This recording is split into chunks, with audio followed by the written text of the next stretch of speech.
In this video, we talk about a tool that we have created to extract the latitude, longitude, and timestamp from a Garmin fit file.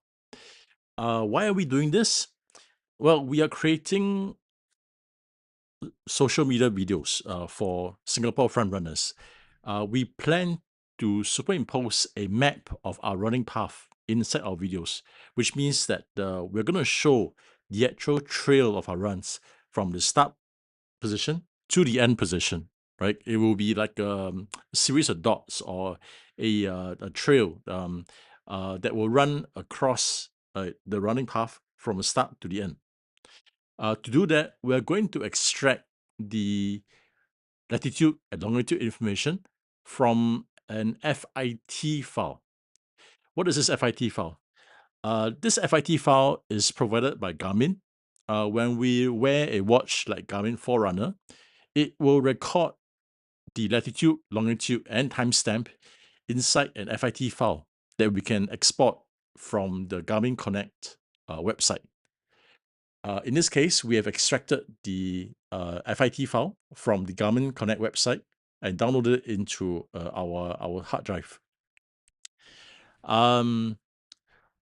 We are not quite there yet in plotting the actual running path. Remember that we are plotting this inside Unity, the 3D gaming development tool. We are like maybe 25% of the way there. Today, we'll just focus on extracting the data from the FIT file. And then we can figure out how to convert the latitude and longitude into Unity coordinates that we can plot inside the Unity development environment. Yeah, let's start with this. So this is the tool that we have created in Rust, in the Rust programming language, that will open a fit file and will dump out the latitude and longitude data. When I run this program, I will press F5. You'll see in a while that it has the data that we need. It goes through the FIT file, which is located on my hard disk, and it will print out all the data that we need, the latitude, longitude, and timestamp. And then we see that it repeats because every timestamp, let's say this is, this is happening at every second, right? Every second it will print out it will dump out the latitude and longitude. Okay, now you may wonder, okay, timestamp is self-explanatory. This was happening at 2026, 1st of August at 8:18 a.m., 34 seconds. Time zone is Singapore, which is UTC plus 8. We're 8 hours off from GMT. Now, but the latitude and longitude are a bit weird. What are these numbers? Why is it 1592 and what is longitude 1239? Latitude in Singapore should be about 1 degree north of the equator, so it should be 1.7 1 point something. Well, the reason is this. These are in units called semicircles. Garmin will take the data, okay, from our fit file, and it will represent it as a semicircle unit. What is a semicircle unit? Well, 360 degrees, a full circle, is mapped across 2 to the power of 32 units. 2 to the power of 32 is 4.2 billion, right? That's a huge number.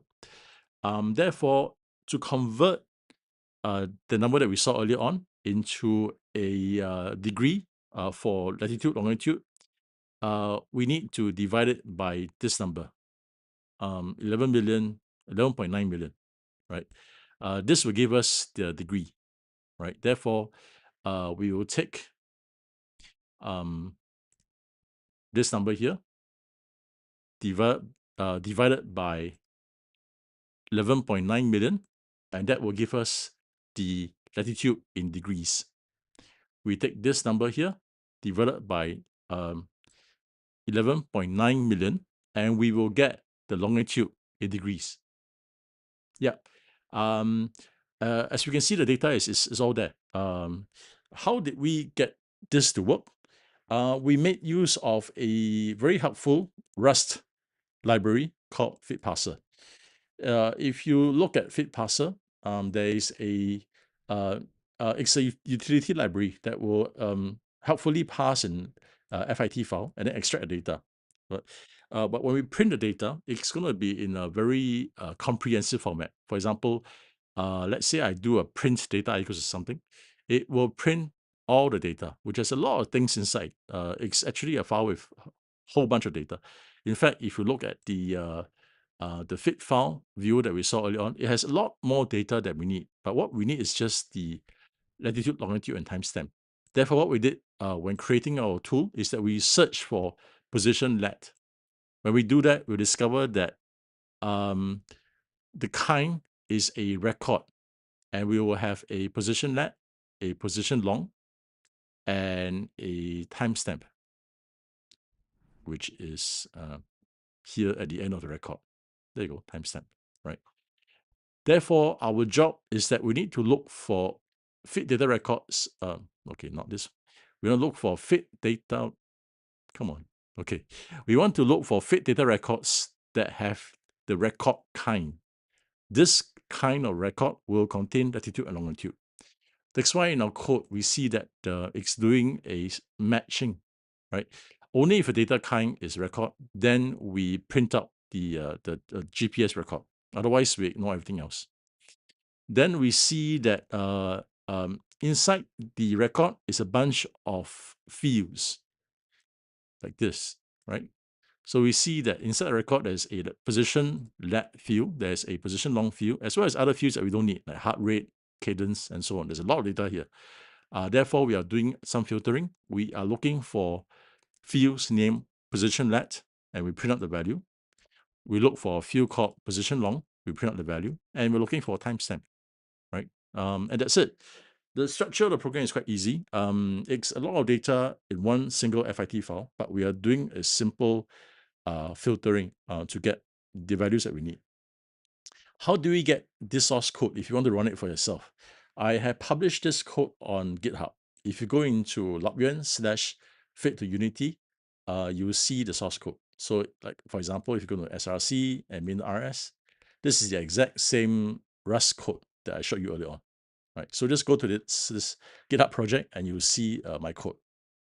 Right. So what's next after this? We are now able to dump out the timestamp, latitude, and longitude. The next thing we'll do is that we need to dump out these values and plug in them into Unity. From our last video, we saw that we are able to convert a latitude, longitude value into Unity coordinates, X, Y, Z coordinates. If you remember our run script, we have this code here that will take latitude, longitude, and it will convert into an XYZ that is in Unity coordinates. Therefore, you can imagine that there will be a loop here that will cycle through all our latitude, longitude values, and we will convert them into XYZ. What will we do with XYZ? We will use that to populate into our animation. So run sphere as animation that's got XYZ. Right now, it's just doing like a downward drop. We will now change these values. We'll put in additional keyframes and then change the XYZ values according to the values that were dumped up earlier by the script.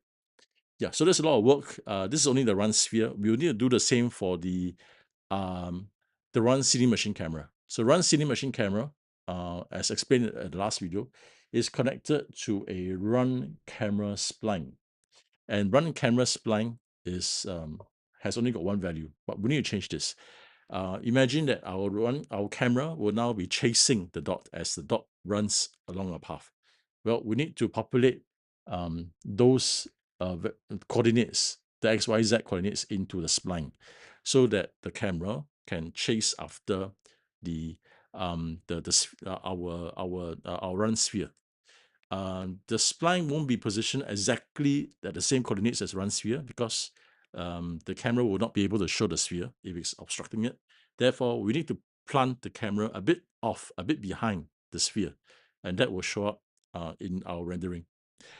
So there's a lot of work, but at least we've done the first part of the work. We are now able to extract a FIT file and dump out the latitude, longitude, and timestamp. Now we just need to format the output in a suitable way that we can import into Unity to convert into Unity XYZ values. Then we can talk about the animation and how we can plot the camera moving around the running path, as well as the camera. The camera needs to chase behind the running path. Yeah, that's it for today's update. I'll update you again when we have the script that will convert these latitude, longitude values into a series of Unity XYZ coordinates. See you in the next video. I'll leave the link in the description. Bye.